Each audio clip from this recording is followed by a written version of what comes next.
Let's call our meeting to order. I'll ask the treasurer to call the roll. Ms. Adair. Present. President Baker. Present. Mr. Brown. Here. Vice President Cole. Ms. Gibbs. Here. Mr. Ragland. Here. And Ms. Reyes. Here. You have a quorum, Mr. President. Thank you, Mr. Treasurer. And I am going to call on Mr. Maurice Oldham to lead us in the Pledge of Allegiance. If you would approach the podium, please. Everyone, please be upstanding.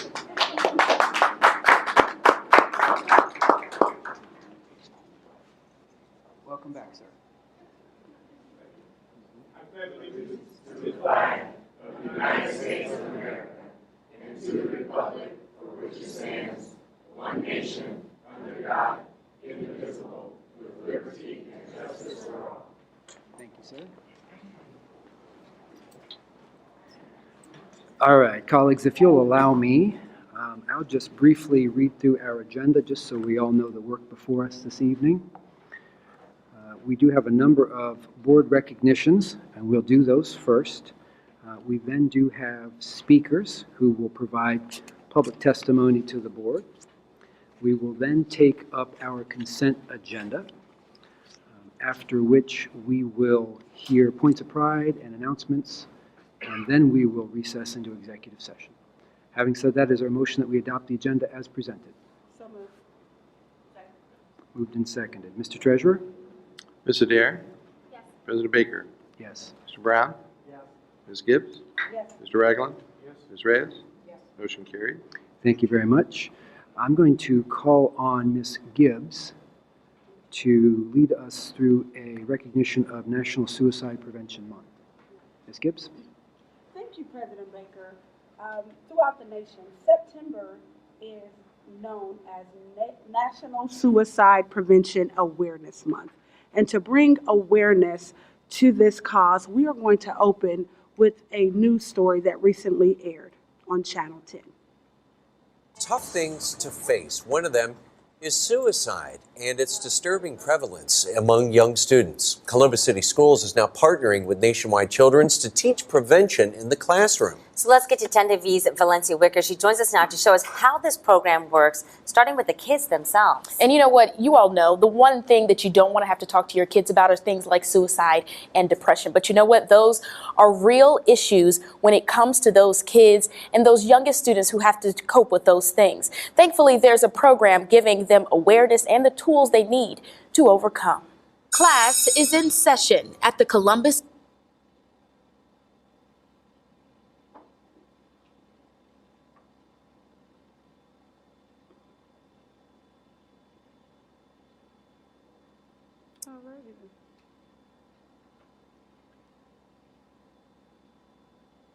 Gifted.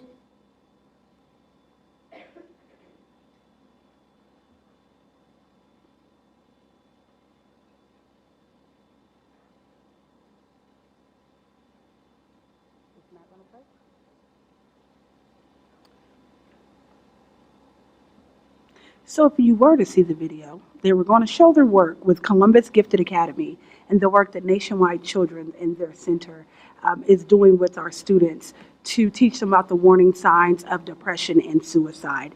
And we don't need a video because we are very pleased to have our very own amazing team that works with our people. So I would like to ask Ms. Cheryl Ward to come forward to the microphone to speak to the relationship with Nationwide Children's Hospital.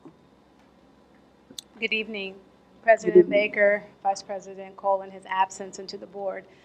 We stand before you with a partnership long-lasting at Nationwide Children's Hospital, both through behavioral health and a more recent partnership around signs of suicide with Dr. Ackerman and his group with the research of prevention and research through Nationwide Children. It has been an amazing journey. A part of Signs of Suicide is actually a prevention program that allows us to train and teach our teachers, having and providing information to our students so that they know the signs of suicide, they know warning signs, that they can seek help themselves.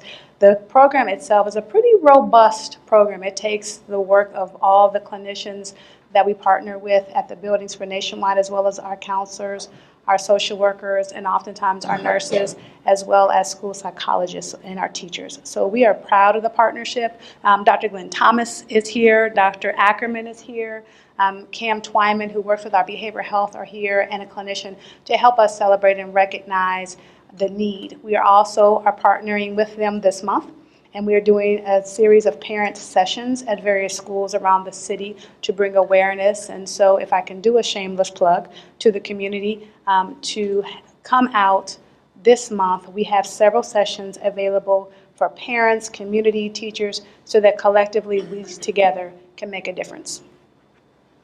Thank you.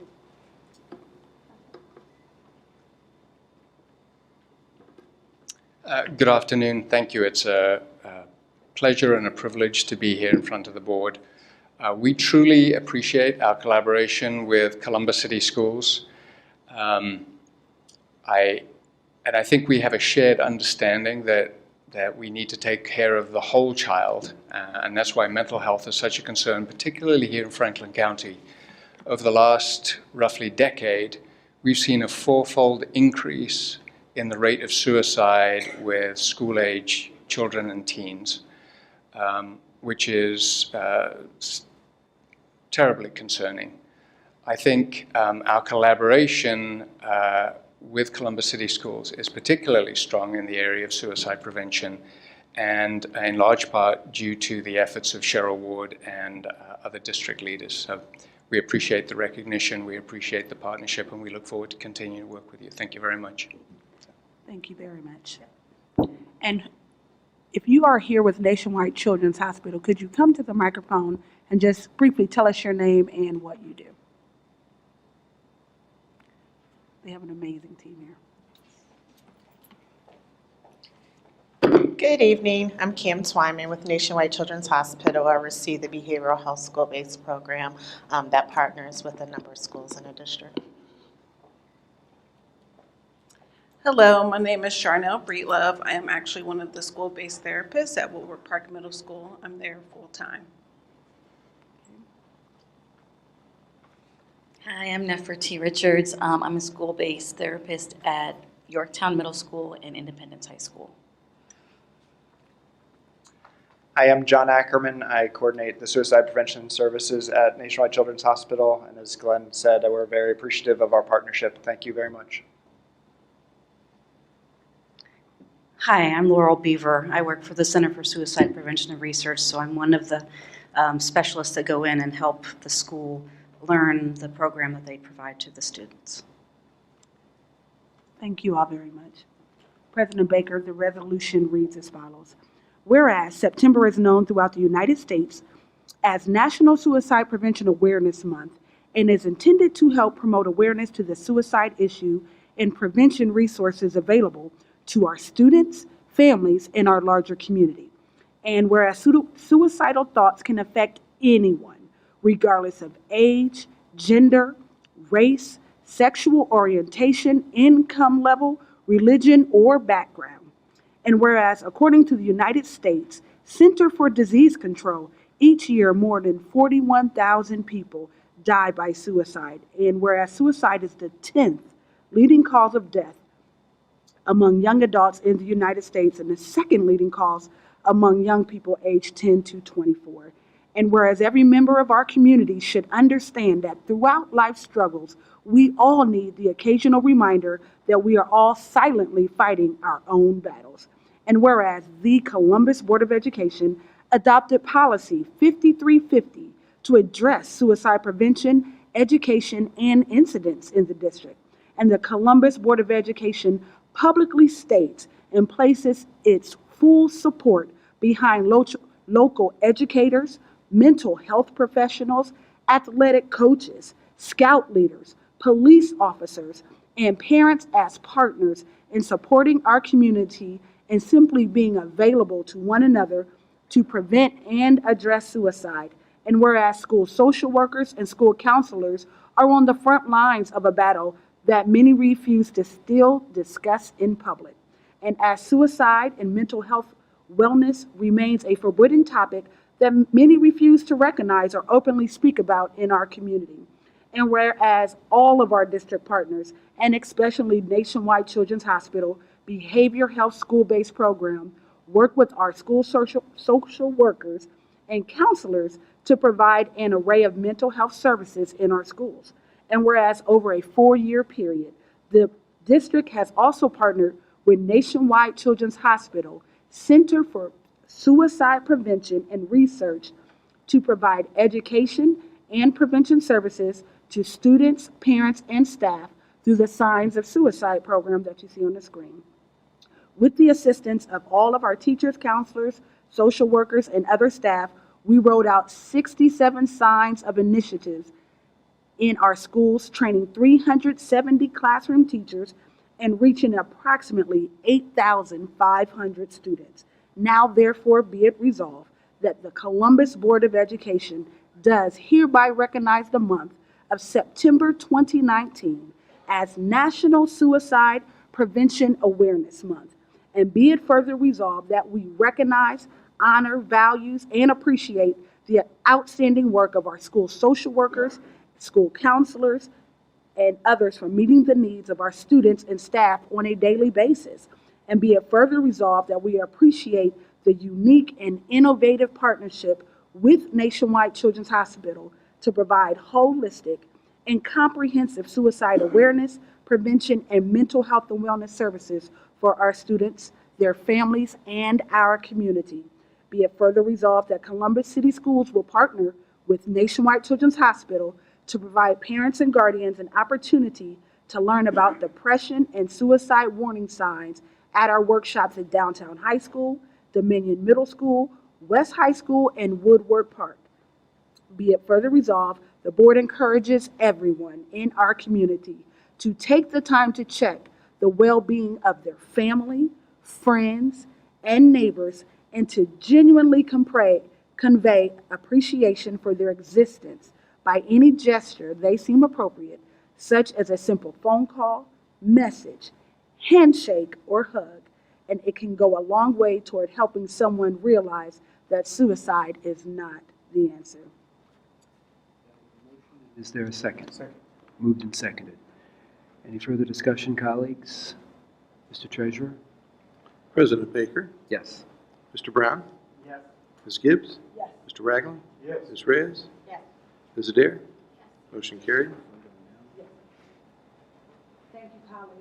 I'd Motion like to carries. thank Yeah. Nationwide Children's Hospital, and because this is a issue very close to my heart, and members of the Morning of Hope team that are here. We sponsored a Morning of Hope for teens a few years ago for healing, optimism, prevention, and education. And both Dr. Kyler Porter and Ms. Twyman were a part of that amazing team to bring that together, along with Ms. Ward. So thank you so much for that.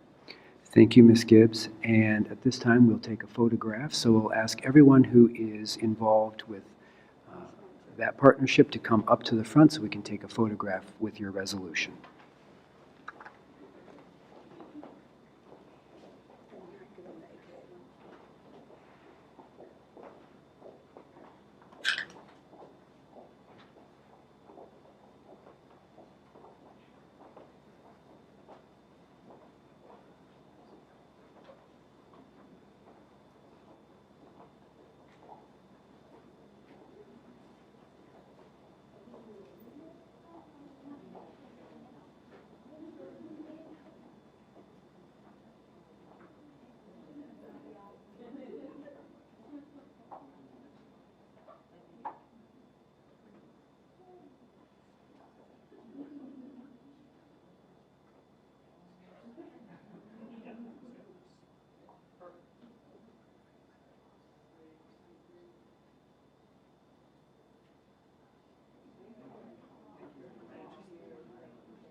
Thank you, Ms. Gibbs. And let's give a round of applause to everyone who is involved with that partnership.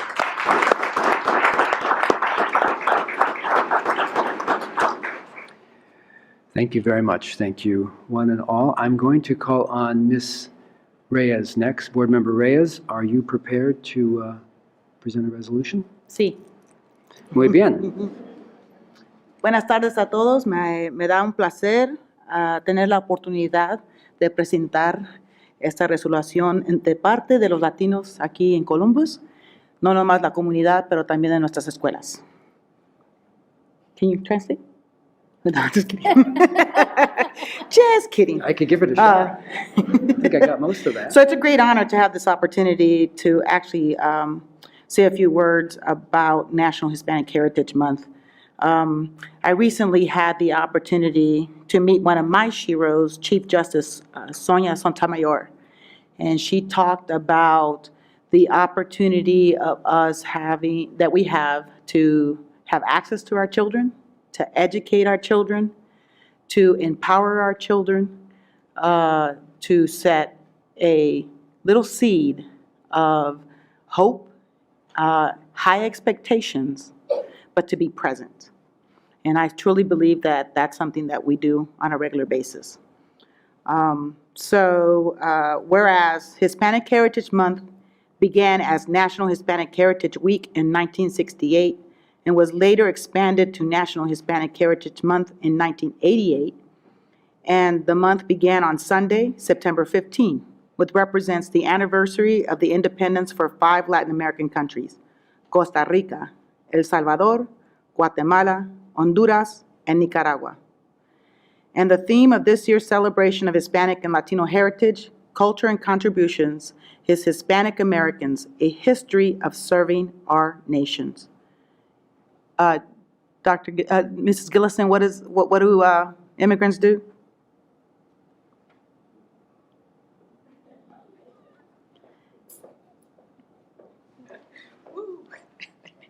President Baker, members of the board, to Board Member Reyes, immigrants, they get the job done.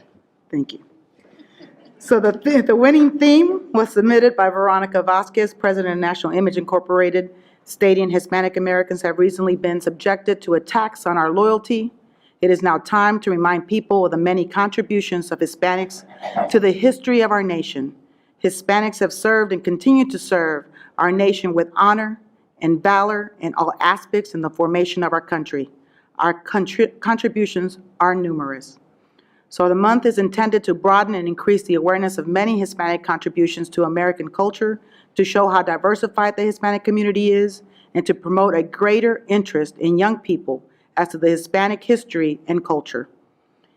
The Latino Americans have made important contributions to the cultural fabric of this country while achieving significant recognition in American literature, science, music, and political leadership. Hispanic and Latino Americans have helped to shape the city of Columbus and the state of Ohio through their profound influences as the community with a strong commitment to family, faith, and enduring work ethic. This community has made many contributions to our society through the civic contributions, including serving on school boards, state legislatures like Congress, and United States Supreme Court. That's the Spanish coming out of me here. Hispanic and Latino Americans represent an array of distant and vibrant cultures, each of which enriches our community and contributes to the unique and rich diversity of our nation, state, and city in many valuable ways, including significant contributions to the education of our students. The Columbus Board of Education established a Spanish and dual language and immersion program in the 1970s to honor and appreciate the rich and vibrant language, our culture of Hispanic and Latino communities around the world. So be it resolved that the Columbus Board of Education does hereby honor, values, and recognizes September 15th through October 15th of 2018 as National Hispanic Heritage Month. The Columbus Board of Education does hereby honor and values the many contributions and accomplishments of the Hispanic and Latino team members of the Columbus City Schools and their efforts of meeting and the needs of today's students' population and helping them achieve academic success. So be it further resolved that the Columbus Board of Education urges all residents of Columbus to join the district in expressing our gratitude to our Hispanic and Latino community and recognize the critical role they perform for our city, our state, and our nation. I believe that's a motion, and is there a second? Second. Moved and seconded. Seeing no further discussion, Mr. Treasurer? Mr. Brown? Yes. Ms. Gibbs? Yes. Mr. Ragland? Yes. Ms. Reyes? Yes. Ms. Adair? Yes. President Baker? Yes. Motion carried. Thank you, Mr. Treasurer. To invite our Chief Academic Officer, Dr. Tracy Ocasio, and our Director of Capital Improvements, Alex Trevino, and I don't know if Michael Sands is here. Yep, Michael and, Sands is in the back. and our Director of ESL Services, Michael Sands, to come and accept our recognition on behalf of the district. I don't know if you want to say a few words, because I kind of threw that on you, but I know Dr. Ocasio probably does. Of course. So not as elegantly spoken as Ms. Reyes, but I have heard that todos la gente es Latino en octubre y Cinco de Mayo. Cinco de Mayo. Yes. So everyone can be Hispanic in October and as well as Cinco de Mayo. And as you can see, everyone that is Hispanic definitely comes in a diverse presentation. Dr. Sanado, Alex? I'll just say it's an honor to literally be here and to be here serving the city school district. The immigrants, they get it done. That's right. So Take a that, photograph. I am very excited and happy. I want everybody to know that there is a Hispanic Heritage Month calendar of events for the rest of the month till October 15th, all throughout the city. So if you look at Hispanic Columbus, you can find that. And then we will also be bringing some entertainment and recognizing some of our local heroes at our board meetings throughout the month. Okay, very good. Would you like to take a photograph? Oh, yes, and we'd love to take a photograph All with right. our employees who represent some of our. All right, Pleasure. let's meet up right up front here. We're going to take a quick photograph. Come on up.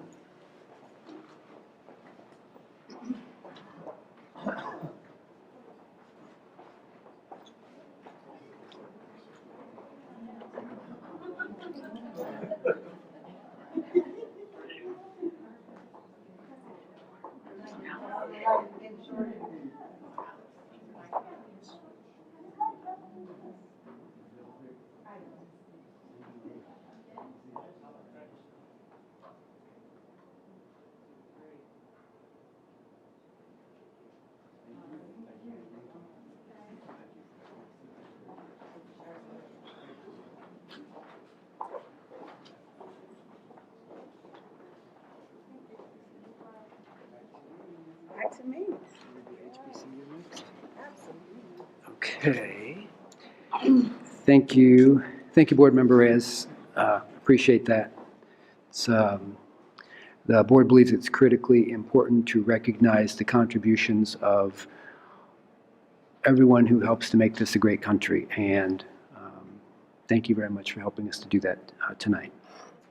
Let's call on Ms. Gibbs for another recognition. Thank you. Thank you, President Baker, colleagues on the board. It is my, again, esteemed privilege and honor to have the ladies of Alpha Kappa Alpha Sorority Incorporated and the Alpha Sigma Omega chapter to join us this week for what has become known under President Jimmy Carter as HBCU Recognition Week. HBCU stands for Historically Black Colleges and Universities, and throughout history, they have graduated more African American students than any other institution in the country and, in fact, the world. Historically Black colleges span from as far as Delaware down to Miami and as far as Texas, Louisiana, Mississippi, and everywhere in between. There are more than 90 historically Black colleges and universities that offer thousands of majors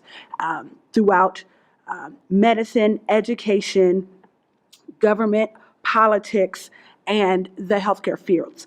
They are an incredible part of our community fabric and an incredible and an important part of our African American and American history. The ladies of Alpha Kappa Alpha are here because their amazing chapter sponsors and champions an initiative known as Think HBCU, and it is now HBCU for Life. And we are joined by the beautiful ladies in pink, as you see.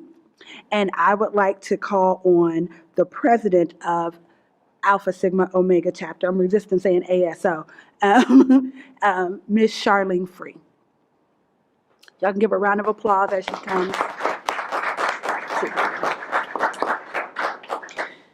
Them that's got shall give, them that's not shall lose. For the Bible says, and it's still the same way too. Mama may have, and Papa may have, but God bless the child who's got his own, who's got his own. Good afternoon. Woo! Thank you. My name is Charlene Free. I am the 33rd president of Alpha Kappa Alpha Sorority Incorporated, Alpha Sigma Omega chapter. To Mr. Brown, board president, to Mr. Michael Cole, vice president in his absence, all of the other board members. Thank you to Ms. W. Shauna Gibbs for allowing us to receive this recognition, and to Dr. Talisa Dixon, who's also a member of Alpha Kappa Alpha Sorority Incorporated. Thank you for recognizing the important work that we do.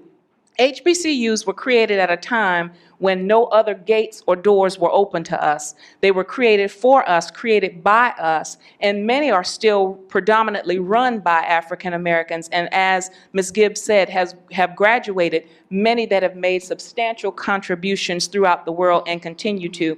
By a show of hands, if you are in this room and you matriculated from an HBCU, please raise your hand. And so you can even see that in this room, and with the various things that we do, the various occupations that we occupy, the various places in which we still stand on the shoulders of those that have created HBCUs. And so HBCUs are still very relevant, and we're glad that our international president, Dr. Glenda Glover, saw fit to have this Think HBCU initiative as a part of her a presidential campaign through the year of 2022. And so we do have a specific focus on that. I would like to recognize the chairman in our chapter for our Target 1 HBCU initiative, Ms. Rhonda Evans. Would you please stand? And the co-chairman is sitting beside her, Ms. Tanoya Hill. Would you please stand? These ladies have only been in place a few months, as I have only been in place a few months, so they are a part of my leadership team, and I'm happy to have them with me, as well as all of the other members of Alpha Sigma Omega chapter. If you're in this room, would you please stand?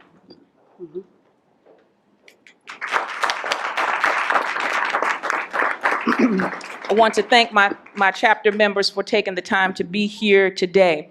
We have done the following things in terms of the HBCU initiative. We've been a table sponsor for the UNCF Mayor's Luncheon on February 1st, participated in the Bulldog Bash at South High School on August 10th, to pass out literature to parents and families. 400 were reached in that particular outreach. We also participated yesterday in the HBCU Impact Day at Northern Lights Library to interact with students and parents. We passed out literature, we talked to them, we answered questions. And Ms. Karen Carey, would you please stand? Hey. We call her Miss Central State because mention Central State and our meeting is over when Karen starts talking. But she did interact with several students there yesterday and really encouraged them about enrolling in college, why it's important. One young man asked, why is science important? She was able to tell him about that. The STEM program, the importance of HBCUs. And what I loved is that she kept telling them what they could be and what they could do. HBCUs allow people of color as well as others that come there. It doesn't matter even if you're not a person of color. HBCUs have open arms and open doors and try to make everyone feel welcome like a family and try to pour into you. They will also straighten you out if you get out of place because they really, really do want everybody that comes through its doors to make it. Also, the future activities that we have, one on Saturday. So we are very busy this week. We are co-sponsoring the HBCU College Fair with the Honorable Ray Miller. We are actually not just attending, we're one of the co-sponsors. So we're blessed to do that. We're participating in the UNCF Run for Education on September 28th. And our international president challenged each chapter to adopt an HBCU. Well, our chapter went beyond that. We adopted both Wilberforce and Central State University.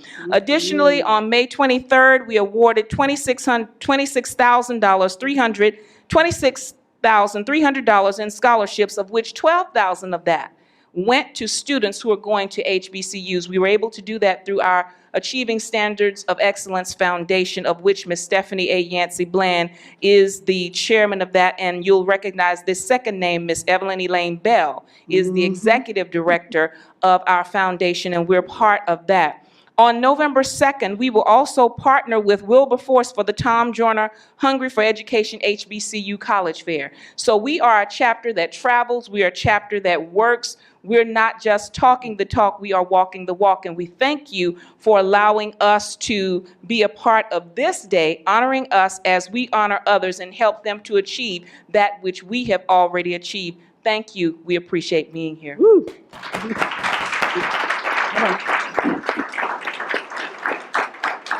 Thank you so much, Mrs. Free. I'm a very proud graduate of Clark Atlanta University.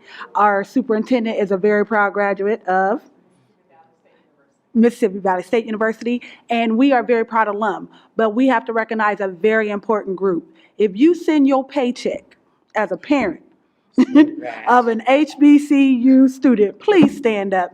If you are, yes. Very important. Thank you so much. I see my good friend, Dr. Carla Porter, who sends all her check to Morgan State University. And while Karen loves Central State, all her loves went to Clark Atlanta University too, both of her twins. And so we thank everyone. We invite everyone. We'll make those announcements again. The HBCU Black College Fair is at Barnett this week, and the UNCF Walk is next Saturday, and they are amazing. Miss President Freed mentioned a whole lot in her remarks. So for the resolution, I'll just read a bit of the highlights, as so much of it was already in here. But to read it into record, historically Black colleges and universities played a very important role in providing African American youth a higher education opportunity when Jim Crow laws prevented them from attending predominantly white institutions. And historically Black colleges and universities, HBCUs, continue to provide all of America's young adults with a vast array of higher education opportunities. And whereas today's HBCUs enroll approximately 10% of all African American college students and account for approximately 17% of all African Americans that earn a bachelor's degree. And whereas President Jimmy Carter directed the heads of all departments and agencies of the United States government to participate in his efforts to strengthen the nation's HBCUs by establishing goals and timetables for increased funding, equitable access to federal programs, and increased awareness of the benefits of HBCUs. And whereas President Jimmy Carter signed Executive Order 12232 on August 8, 1980, to create federal initiative to overcome the effects of discriminatory treatment and to strengthen and expand the capacity of historically Black colleges and universities to provide quality education. And ever since President Carter in 1980 has signed the executive order to expand it and declare a week to celebrate the accomplishments of HBCUs and to raise awareness of the benefits of HBCUs to our young people and the nation.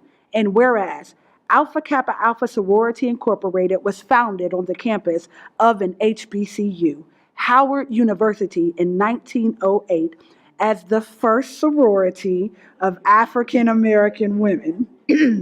And whereas Alpha Kappa Alpha Sorority Incorporated, the international president, Dr. Glenda Glover, created the Think HBCU initiative in July 2018 to promote enrollment and to provide financial support to every accredited HBCU in the country. And the sorority has gone on to be very involved in community events. Now, be it therefore resolved that the Columbus Board of Education does hereby honor, value, and recognize Alpha Kappa Alpha Sorority Incorporated Alpha Sigma Omega Chapter for their contributions to support and raise awareness about the nation's HBCUs, and be it further resolved that the Columbus Board of Education does hereby value the many contributions made by the sorority to ensure that our students have access to higher education and information about our HBCUs. And be it further resolved that the Board of Education urges all residents of Columbus to join the district in expressing our gratitude to Alpha Kappa Alpha Sorority Alpha Sigma Omega Chapter for their efforts to increase the number of college graduates from Columbus City Schools and support our nation's HBCUs. Moved and seconded. Is there discussion? Board Member Ragland? Thank you, President Baker. I would like to first start off by thanking the ladies of Alpha Kappa Alpha for being behind HBCUs and coming down and celebrating HBCUs with us today. As the proud parent of a Central State Marauder, I would be remiss if I did not recognize personally Ms. Karen Carey for her work in planting a seed in my son, who is matriculating through Central State University. She has been with our family since his first day at Columbus Walnut Ridge and has done just a tremendous amount of work with my son extensively, as well as others, in supporting HBCUs. I'm awfully, awfully proud of you ladies for this recognition, and thank you, Sister Gibbs, for bringing this forward tonight. Any other comments, colleagues? Hearing none, seeing none. Mr. Treasurer? Ms. Gibbs? Yes. Mr. Ragland? Yes. Ms. Reyes? Yes. Ms. Adair? Yes. President Baker? Yes, sir. Mr. Brown? Yes. Motion carried. Thank you. Ms. Gibbs has asked that the president and members join us, please, back here on the stage for a photograph, since we're a rather large group. Anyone else you want with us? My committee chairman, I was remiss in saying this, we are also providing mentoring classes at Central State University on October 19th. So that's something that we're doing for their program. They have a program that deals with students that are going out for not entrepreneurship, but they are going out for internships. And so we have a number of interns in our chapter, and we're trying to teach them things that they need to know before they go. So we've been really, really fortunate that Dr. Hammond asked us to come and do that. Very good, thank you.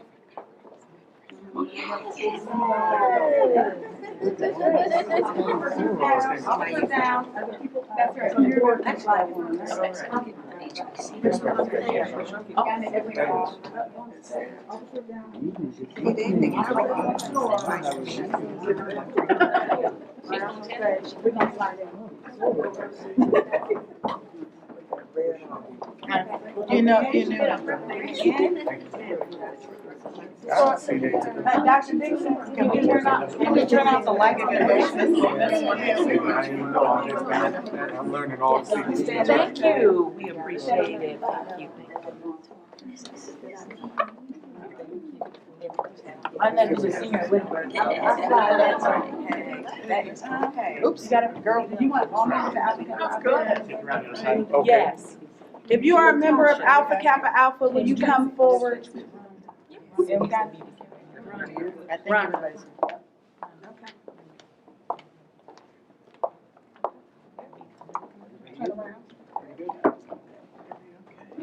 And then we're gonna step out and Dr. Dixon's gonna have a picture with them.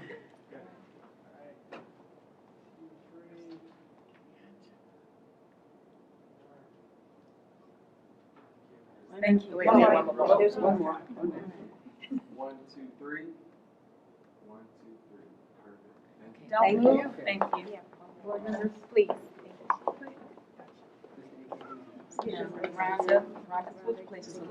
Come on, oh, fine.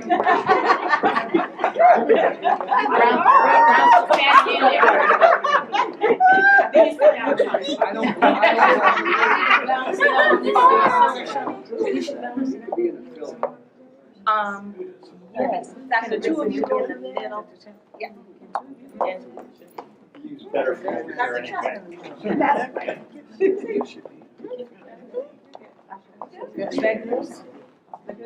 Yes, that's fine. 3. AKA. 1, 2, 3. 1, 2, 3. Perfect. Thank you. Thank you. Thank you very much.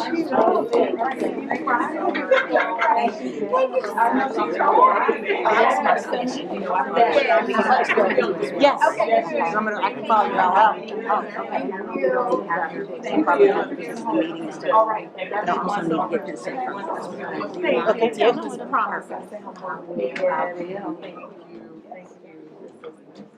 Thank you again.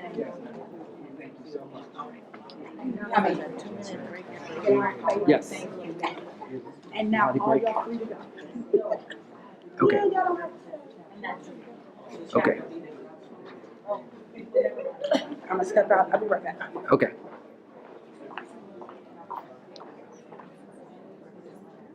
I think we're going to take a 2-minute recess. Should we take a recess? Where's Michael Call? Running late.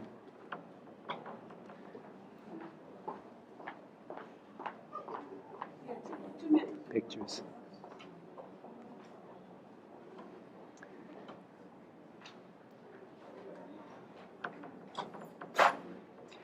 Thank you again to the members of the AKAs, the ASO chapter. Thank you very much for all that you do with our students, with our district. We appreciate your service very much. And we'll pause for just a moment as they depart, and I believe they are taking just 1 or 2 more photos, so if you'll indulge them for just a moment. Yes. I cannot say no to the sorors. I think you know that. Yeah.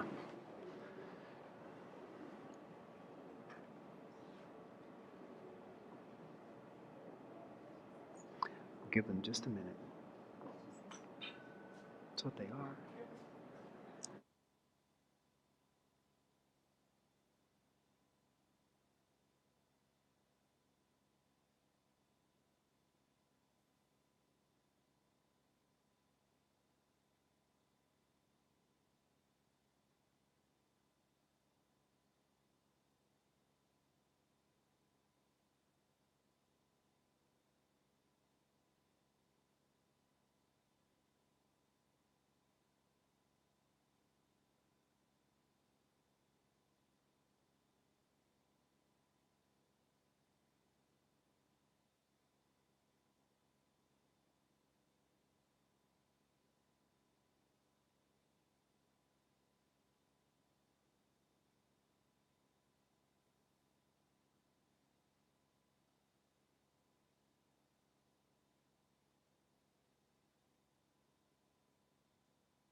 You can. Thank you. Board Member Gibbs, I'm going to call on you related to item 3.4. Thank you very much. I was checking. We know that Mr. Miller was not able to be here today, but he is very busy pulling together the HBCU College Fair, which again is this Saturday from 9 a.m. to 2 p.m. at Barnett Recreation Center. And when he is able to join us, I would like to formally present his resolution to him in person, as it is the 9th year for his event, and it is amazing. Over 30 colleges and universities and community organizations will be represented. So I would like to give him his formal due. We thought he could make it, but he could not, but we do want to recognize his efforts. Thank you very much, Ms. Gibbs. So, And it's Ray Miller the third, the son, not Ray. okay, Not very Senator good. Miller. Very good. Thank you, Ms. Gibbs. So if the board will indulge us, if either of them does arrive, we'll pause and return to item 3.4. And while we wait, let's move ahead to hear public comment, as that concludes the board recognition part of tonight's meeting. So we do have 3 individuals who have signed up to speak. I understand 2 of them may be unable to join us this evening. I'll call their name just in case they arrived. The first speaker, Lakeisha Jefferson. Ms. Jefferson, are you among us? No second speaker. Faizi Duriye? No? All right. Brandon Simmons, third and final. All right, good evening. Mr. Simmons, welcome back. You know you have 4 minutes to speak. You'll see a clock behind me here on the screen. We'll ask that you conclude within 4 minutes. Thank you very much for being here.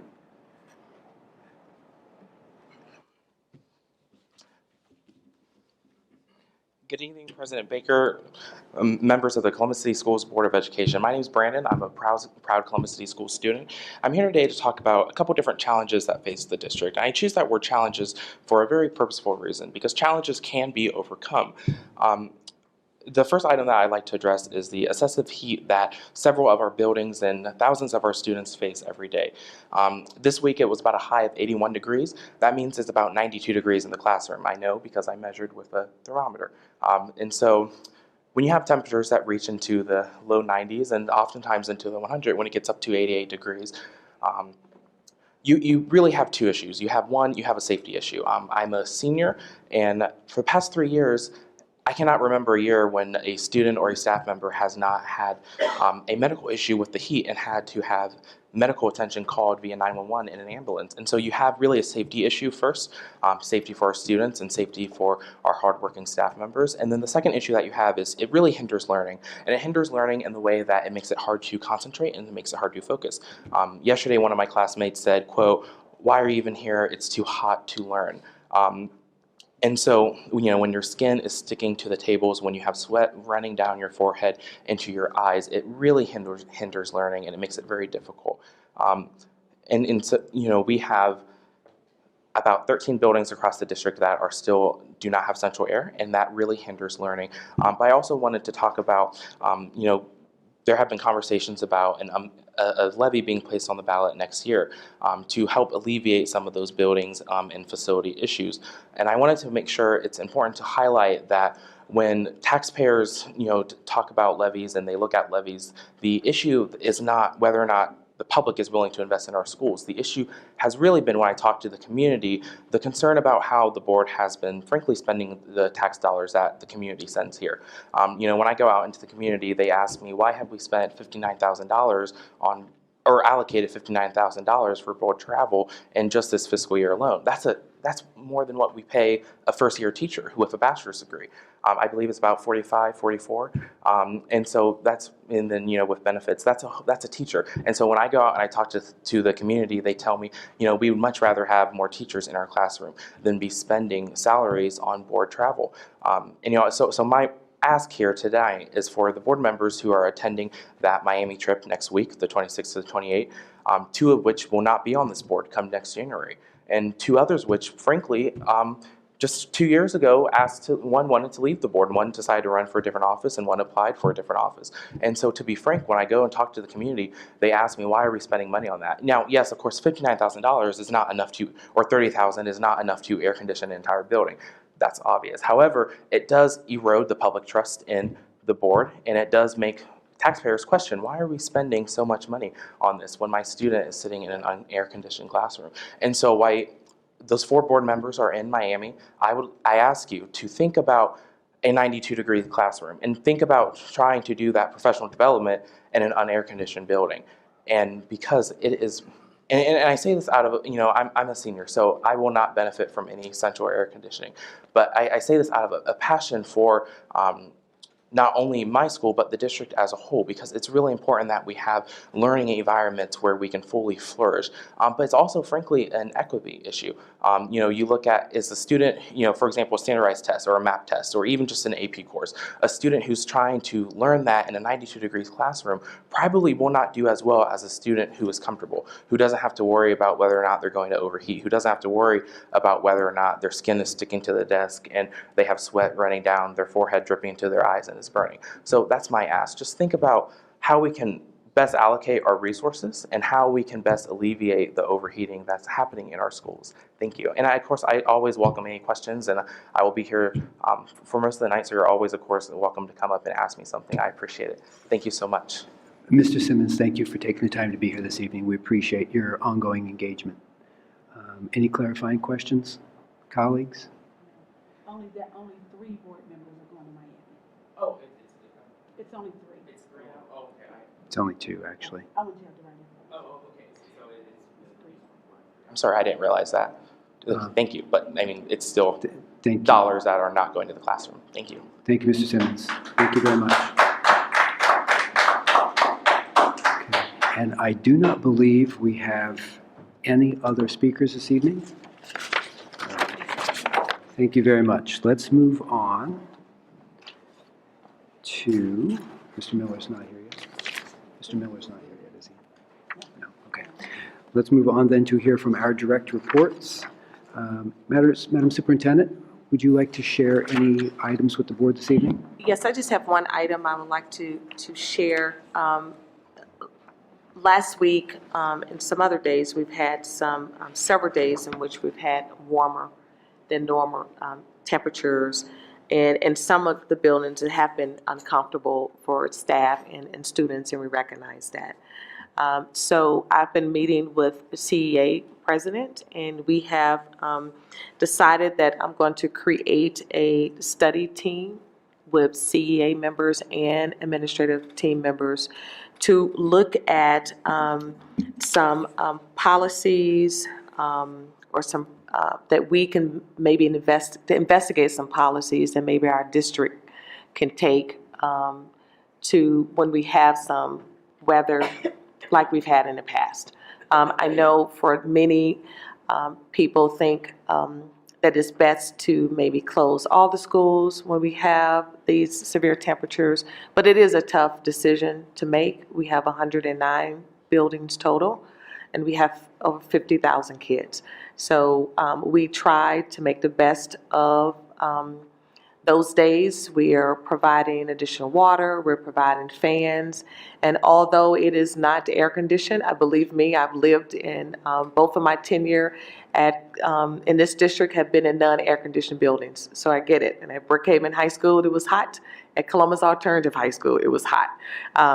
But we don't want to intentionally put anyone's health in jeopardy. But the picture is bigger when we think about different families and closing buildings and making sure that students also have a safe place to go, that they have meals, that learn. So for some of us as adults, it may be uncomfortable, and for some kids, it may be. But our end goal is to make sure that our kids are safe, that our staff members are safe, and if anything that we can do to offset some of that with being in the building, being uncomfortable, we make sure that we put some things in place on that. But I appreciate the CEA and the president reaching out, and we're saying to one another, let's work on this collaboratively. We want to come together and put some best practices in place. If that means, Brandon, maybe we'll look out to you and have some students to participate on this team as well. But we want to come up with a strategy that's going to be appropriate for all of our students in our community and all of our staff to say we recognize it. We have some things in place for the short term, but long term, we do recognize that we need a better solution. Thank you. Thank you, Madam Superintendent. Any questions or comments for the superintendent's report, Mr. Ragland? Thank you, President Baker. Thank you, Madam Superintendent, for the formation of that committee, and that was going to be my my advice would be to include some young people on that committee as well with our CEA and our administration. I think their voice is necessary as we engage in that discussion. So thank you very much for that formation. Thank you. Thank you, sir. Yes, thank you so much. Thank you, Dr. Dixon, for that. And as you pulled together that committee to discuss the task force, I was going to also say have students there, and specifically students in uniform. Because we have uniforms that require sweaters. Yeah, that's right. Right? Sweaters, long sleeve Oxfords, plaid, thick socks. And so that consideration in dress code is a building by building decision along with the families in that community and those programs.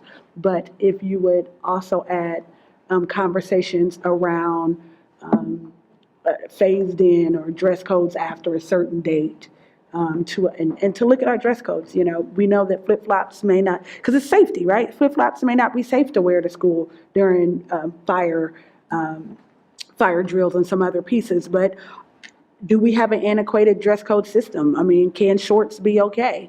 Can some type of shirts be okay? When I went to high school, Cos didn't have a dress code. We just didn't. You could wear shirts or a tank top, and over time, we've become more conservative with our dress code in general. But if you could add to your conversation, what does a 21st century student look like to be appropriate and professional? Under no circumstances do I want to see house shoes. And I wish more adults would stop wearing those in public, but I digress.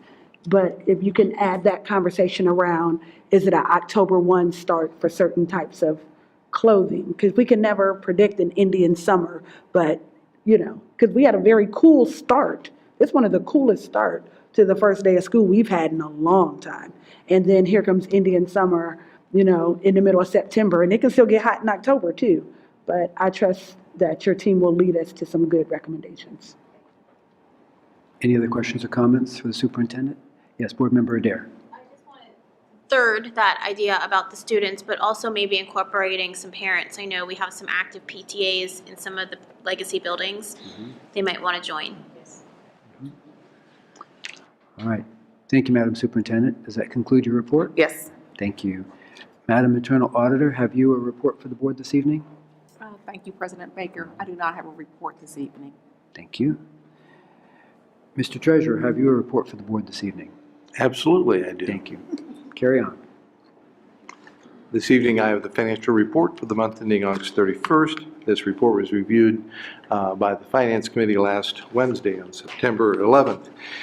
As a result of revenues running above plan year-to-date and expenditures running under plan to date, the ending cash balance at the end of August was about $25 million over plan at $418 million. The highlights on the revenue side this past month, we completed the property tax collection. We received settlement this month, and so year-to-date we're about 2% above plan on property tax revenues, and that's in line with estimates, so there's no need to have any concern about the subsequent tax collections in terms of adjusting our projection or anything like that. So we're very comfortable with where property tax collections came in. On the state aid side, we talked a little bit about the funding that we're receiving this year and how it's set up. The fact that what we're receiving now on a monthly basis is based upon an unchanged funding level from fiscal 19 at about $359 million. And the $11.8 million that is referred to as student wellness and success funds are going to be distributed separately. We'll get two payments, one in October and one in February. I understand that we've been authorized to put that in a separate fund. For technical people out there, it's going to be Fund 467. And those monies will be placed over there for expenditure on specific categories of expenditures that was identified in the budget bill having to do with student wellness and student success. So we talked a little bit about that and its impact on our month-to-month plans. We'll have a slide here later, I believe, to talk to you about how that's going to be reflected in our monthly reports. So just graphically on revenues, you can see property taxes slightly above plan, state aid spot on. That's why I've been looking at this to kind of figure out when that difference in the 11.8, because the 11.8 was in the plan for this year to come into the general fund, but now it won't. So I wanted to show the committee when that difference will begin to show up, and then all other revenues are pretty not noteworthy so far. Other financing sources, while it may look like there's a large variance there, that is a result of last month and the receipt of some advances in, but it's not a large difference. As I mentioned to you, I went through quite a bit with the committee on looking at the foundation monies that we're going to get, the state aid monies we're going to get, and I've done a calculation in a couple of different directions and arrived at the same number, that what's in the plan for this year, as far as the general fund is concerned, is approximately $12 million more than what will actually be posted there because of moving this $11.8 million into a separate fund. So I wanted to show to the committee month to month what's planned, and if we receive in August, we receive in the balance of the year we received in August, where would we begin to see those variances? And it probably won't start to show up to us until about October or November, and ultimately it increases to that. In here I come up with about $11.13 million. So I'm in the ballpark for explaining how that variance will occur over time. So we've that's just the way they're going to fund us, and how we're going to have to account for that 11.8 additional money in a separate fund, but understand that all along in our May forecast, we were counting on an increase in state aid at approximately $11.8 million. So it's not really new money to us, but it is additional over last year, but it's just being accounted for a little bit different this fiscal year. On the expenditure side, personnel expenditures continue to run under plan, and as I discussed last month, we'll see in the month of September the impact of new positions as those wages begin to be paid out, and the new agreements for salary increases that have been approved or could be approved here in the very near future. Purchase services run under plan so far. We looked at those categories, and they're led by professional technical services, tuition to other districts, and some property services, which we're each running about $600,000 to $800,000 under plan. The deduction for our community schools, charter schools, is right on target so far, but that can begin to vary once current year data is used in next month or two. So as always, we'll be watching that. Nothing else was noteworthy in expenditures, other than if you compare this month to last month, you'll see a rather large jump in other expenditures, and that's because the settlement, not only did we get revenue from the settlement, we also pay the bulk of our county auditor and treasurer's fees along with that settlement. So we posted about $3.2 million in those expenditures versus $3.7 that we had estimated. Just a graphical representation showing that charter's on spot on in terms of plan to actual, and the other categories are running under plan. We would go through the typical variance analysis, and we, again, this is our look at anything $5 million or more in dollar amount or more than 5%, and you'll see that only two categories meet the high, if you will, and that's in terms of percentage variances, that's other revenues and other financing sources. But again, the dollar amount's low and their contribution to overall revenue is low. So pretty much from a revenue standpoint, after only the first 2 months of the year, we're pretty spot on when it comes to actual versus plan. On the expenditure side, interesting graph, the zero line is at the top of this graph because all the variances are below plan, or in this case, because they're below plan is favorable, we refer to these as favorable variances, and you can see the personnel sticks out here, jumps off the page a bit at you because of the $12 million under plan and the 13% variance under plan. And again, the other items that are running under plan are not significant necessarily in terms of dollar amount, but they might be in terms of percentages, as you see here on this chart. So we'll be watching personnel. We'll see how it comes out in September and October as some of the, as I said, the wage increases and new positions come online and are reflected in our actual expenditures. I also pointed out to the committee something new that I put together for this year that we like to watch in terms of the appropriation or the revised budget and how it's allocated amongst the various line items. And I showed the committee the July numbers, and you can see in that second column from the right some of the changes that have been where dollars are moved from one account to another. And then when we go to August, you'll see that they total just a $24,000 change. That references an approved increase in the appropriation that the board did gosh, I would say in August, after we had adopted the original appropriation. So we expect that that change number to continue to be at 24,000 until the board does something different. But what we watch to see is movement amongst those lines, if there's anything significant that might help us explain our month-to-month variances. At this point, none of those are significant, but I just share with the committee what we watch on a regular basis. So all in all, revenues are a bit above plan, expenditures are under plan. A little bit more cash than we anticipated, which is always good. And that concluded my report to the committee. I don't, since Board Member Cole, the chair of the committee, is not here this evening to discuss anything else that transpired at FAC, I really have nothing else out of that committee meeting to report to you unless the other two board members that are on that committee would like to share anything there. But other than that, that concludes my report for August and the Finance Committee meeting that was held last week. Thank you, Mr. Treasurer. Questions, comments for the Treasurer? All right. Thank you very much. We appreciate it. All right, let's move on to our consent agenda. Is there a motion that we accept the consent agenda as presented? So moved. And is there a second? Board Member Adair.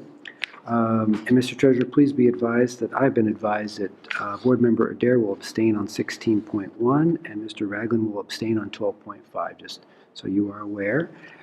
Colleagues, comments, questions on any piece of legislation contained within the consent agenda this evening? Board Member Gibbs. Thank you, President Baker. On 21.7, the authority to accept a donation for Coleraine Elementary School. Just want to thank our community partners that continue to support and invest in our schools, and the Aladdin Shriners Hospital for their donation of some cash that will provide some very, very well appreciated equipment, walkers and standards to be used by our students with orthopedic impediments. They will come in handy and we do appreciate them. Anything else? Board Member Ragland. Yes, I just wanted to clarify that 12.5 is the board correction for the Waterford. Yes, sir. Yes, sir, it is. Thank you. Thank you. Hearing and seeing nothing else, Mr. Treasurer. Going to abstain from 12.1? 12.5, okay. Thank you. All right. Mr. Treasurer, you prepared to call the roll? Yes, sir. Please do. Mr. Ragland. Yes, with the exception of 12.5, from which I abstain. Ms. Reyes? Yes. Ms. Adair? Yes, with the exception of 16.1, from which I abstain. President Baker? Yes. Mr. Brown? Yes. Ms. Gibbs? Yes. Motion carried. Thank you, Mr. Treasurer. Thank you, colleagues.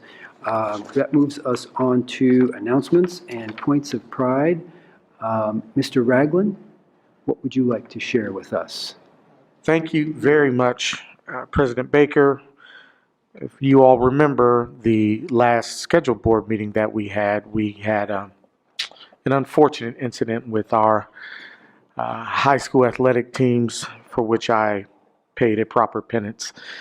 I hadn't even left the building that night before the text messages started pouring in. One very virulent text message came from a lady supporter of the Mifflin Sharks organization, who assured me that I was wrong for recognizing all of our high school athletics participants and did not recognize our middle school and elementary school participants. And so, therefore, I am here today to apologize for that and to hereby recognize all of our young people throughout the city of Columbus who participate throughout the week and on Saturdays in our Little League football and cheerleading outfits throughout the city at Columbus City Schools facilities.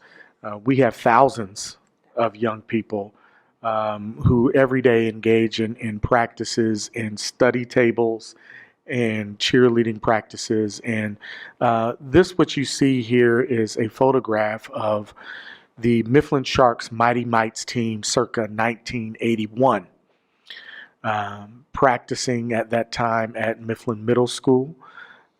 You'll see young number 56 there, and I was told to make certain that you knew that there would not be a senior at Mifflin High School had there not, yes, 65, excuse me, yes, had there not been a Mifflin Shark number 65. And so, shout out to all of those young people who are participating, all of those volunteers, and a special recognition, President Baker, for our internal facility staff here, led by Mr. Maurice Oldham, who coordinates these efforts throughout the entire year.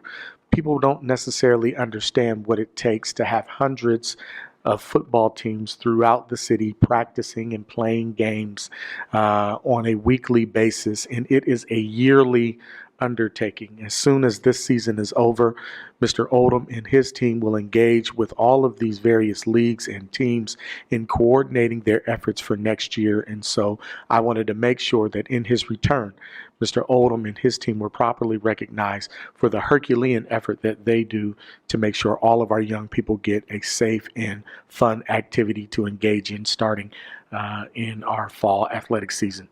Thank you very much, Mr. Baker. Thank you very much, Mr. Ragland. So let's give a round of applause to everybody who's involved.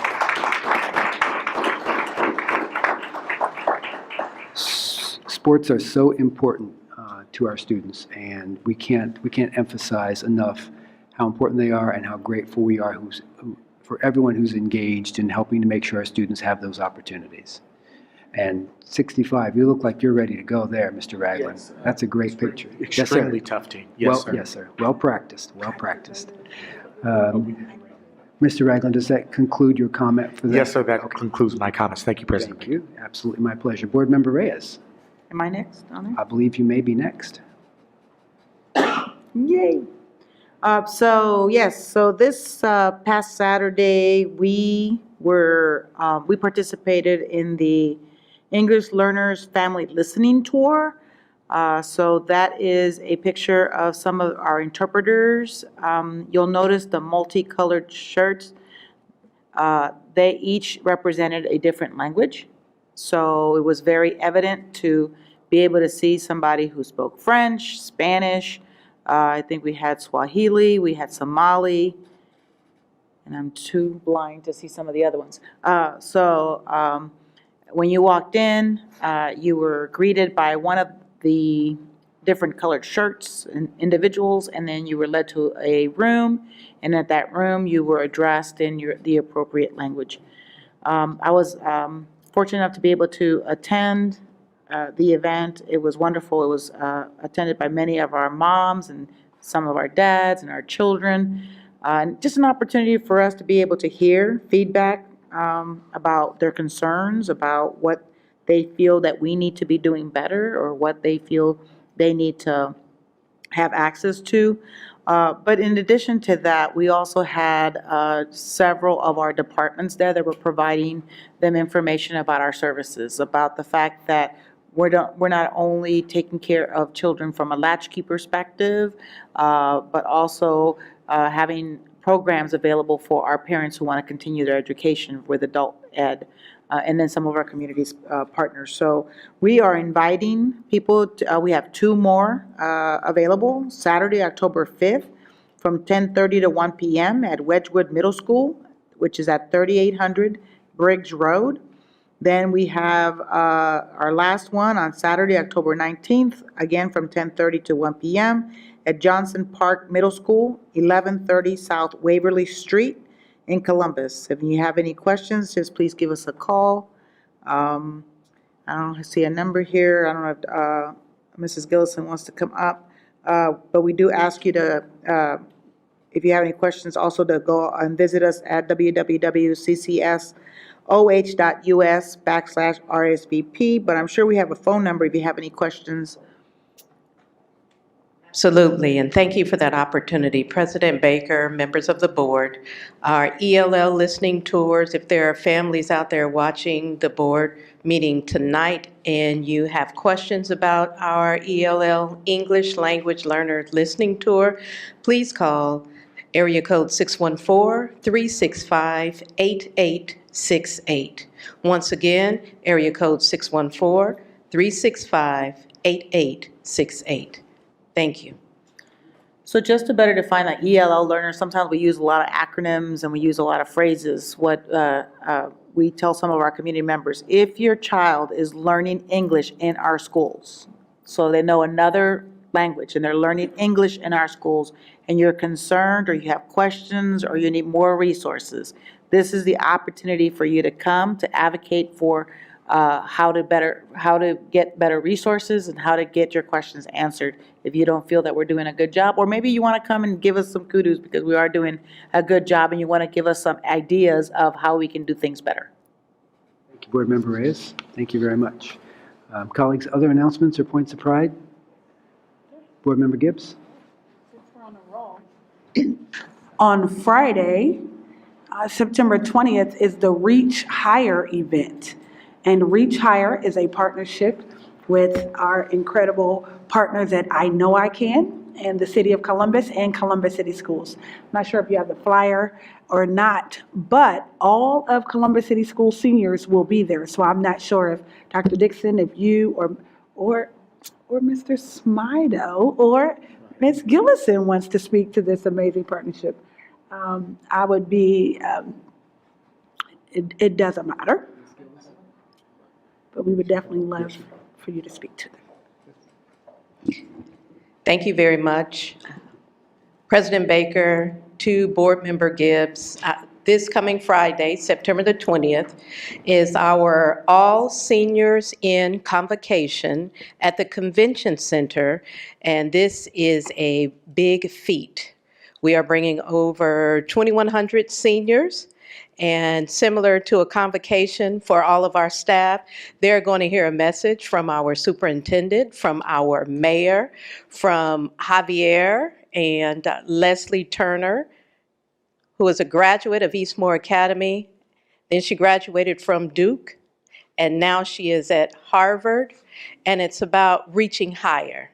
And all of their messages are going to be about reaching higher, not only for our young people, but for our adults to reach higher, because our superintendent has charged us all with an aspirational goal of 100% FAFSA, which means we will all be reaching higher. And this event would not be possible without the City of Columbus and their grant and our partner, I Know I Can. So we're really looking forward to reaching higher. Matt? Listen. Interim Director Smido, anything to add? President Baker, no, thank you. That sums it up completely. Thank you. Thank you very much. Nothing else to add. Thank you. Board Member Gibbs? I thank you both for those, and I really do just want to highlight, often people talk about what they think is happening, and this is something that we know is happening. Our city and our mayor, who is a very proud alum of Columbus City School, has said in his both word and deed, he is partner-in-chief with Columbus City Schools. And so we thank Mayor Ginther for his continued support of Columbus City Schools, his support of our Superintendent, Dr. Dixon, and all the work that we do that you see at the table and what you see behind the scenes, whether it's coordinating going around construction, whether it's making those calls of whether we are going to school on snow days, or this amazing event to make sure our graduates don't just start the school year, that they finish walking across the graduation stage. So if you would convey our thoughts and our thanks to our partners at the City of Columbus for all that they do, and our amazing partners of I Know I Can, who are in our buildings every day, that are working with us side by side to make sure our students reach higher. They go where they want to go and they get there, right? Don't just graduate, they make it to campus and they finish, or they make it to their destination of choice, whether they're going to work, going to the military, going to ROTC, we're all in. And so I know it's a big deal. So thank you all for all the work that you're putting in for the program. That's all I have. Any other? Interim Director Smido, yes, sir. Sorry, President Baker, Board Member Gibbs. I just want to say thank you. The mayor, we provided the funding for the opportunity, but it's really the work that your teams do every day that gets the work done. Obviously supporting the mayor, but we're doing very little for this here, under Ms. Gillison and the team that I Know I Can, and your staff, and just the work your staff members, your teachers, the counselors do every day. Those are the heroes that do this work. So thank you. If there are no other announcements, or Board Member Adair. Just really quickly, I know that in consent agenda, we typically put all the HR actions, and and just say welcome to a lot of our new CCS team members, because without our CCS grown-ups, we can't make our mission happen. So welcome to our new teachers, administrators, hourly staff, tutors, substitutes, coaches, everyone who is getting on board and helping us all meet our mission. So I just wanted to take a moment and say thank you to all of you. Thank you.